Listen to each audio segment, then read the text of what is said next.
Hey guys, Alex here, and today is Wednesday afternoon, and I wanted to make this video just to share that we got another offer accepted for another one of our clients who was looking for a house. So just want to kind of do a breakdown on this. So if you're a buyer or you're a seller, I'm sure you're pretty aware that the real estate market is super busy and there's a lot of bidding wars going on. There's a lot of multiple offers. There's a lot of loony times right now if you're looking to buy a house. So because of that, we wanted to make this quick video, so hopefully you guys find a little helpful for you. If you're looking to buy a house, what's the drill. So I'm gonna put you with my daughter Carolina. Hi guys. And I wanted to, so with this particular client, how many properties you show them prior to get their offer accepted, and how many offers did we submit? We showed them a total of 26 properties, and we submitted a total of 6 offers. The 6th one was the one that got accepted. So, okay, yeah. So what were your challenges as far as, like, you showed them the properties? Obviously they need to like the property. Either you can show them 25, 100, whatever the case, but obviously they found 5 of the properties that they like. What were your challenges? Why do you think you didn't get your offer accepted? Most of these properties that we submitted an offer in, as you may know, right now the market is very competitive. There's not a lot of properties, but there are a lot of buyers. So we're running into multiple offer situations.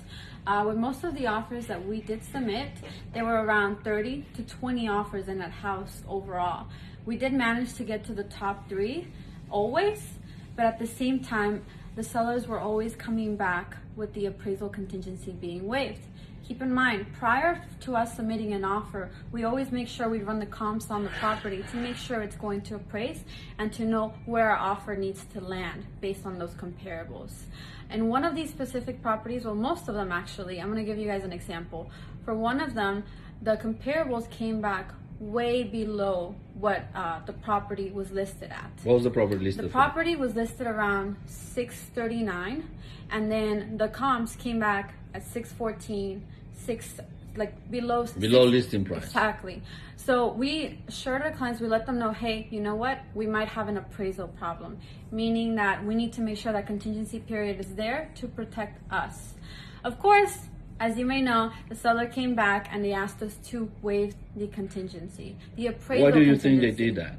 Because they knew the property was not going to appraise. And of course, what happens if the property does not appraise and we waive the appraisal contingency, then our client has to come up with the difference. Responsible with the difference. They're responsible for the difference, and meaning that's why we're there to make sure we negotiate for you a price reduction, but at the same time we need to make sure we let you know you're going to be paying above market value for the property if that happens, and that's why that appraisal contingency is there to protect you. Let me add something. So as Carolina said, look, right now this is a trend. This is what's happening. A lot of agents, to get the foot on the door, to get the offer accepted, they're waiving the appraisal contingency. And as Carolina said, if you're waiving the appraisal contingency in a property that's not going to appraise, it's your money on the line. Why? Because if the offer was accepted at 650 and the appraisal comes back at 620, guess what? You're at 630. You need to cover the $30,000 extra. And a lot of agents don't do that just to see if they can, just get the offer accepted and try to renegotiate. Carolina mentioned a very important point. There's a lot of sharp listing agents out there, but also there's the other half that they don't know how to list. They don't know how to price, and they just put it whatever their client, the seller, asked them to put. And the good thing for them is that the sellers, they don't really catch what's going on because there's a lot of buyers that are willing to pay above.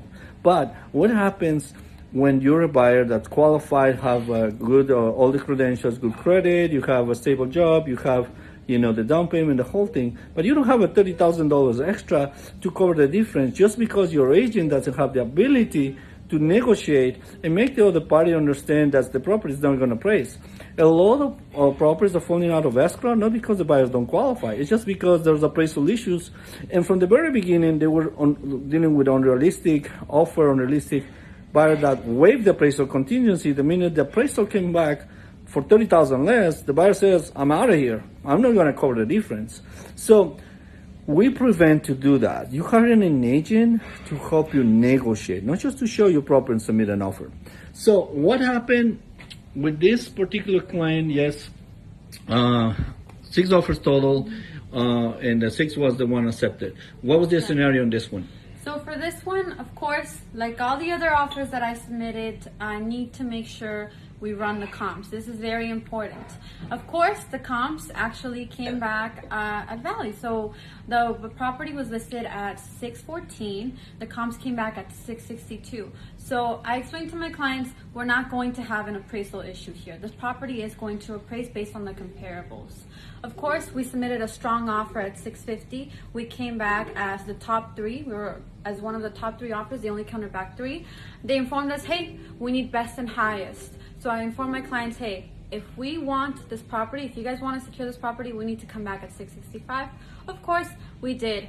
I got a call from the agent and she was a bit worried. She said, look, your offer is the highest right now, but I'm a bit worried about the appraisal. Do you think it's going to appraise? And I told her, yeah, there shouldn't be a problem. Why? Because I ran those comps.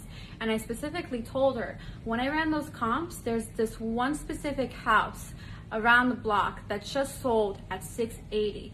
And that comp is going to help us bring the value for this property. If we're submitting a stronger at 665, and this comparable is showing 680, and the other ones are showing around 670, 675, the data is there. This property is going to appraise. So once I reassured her that, she was like, you know what? Shouldn't be a problem. And she did not ask me to waive the appraisal contingency. Why? Because we showed her that we know what we're doing and the comps are there. So there's no need to waive the appraisal contingency.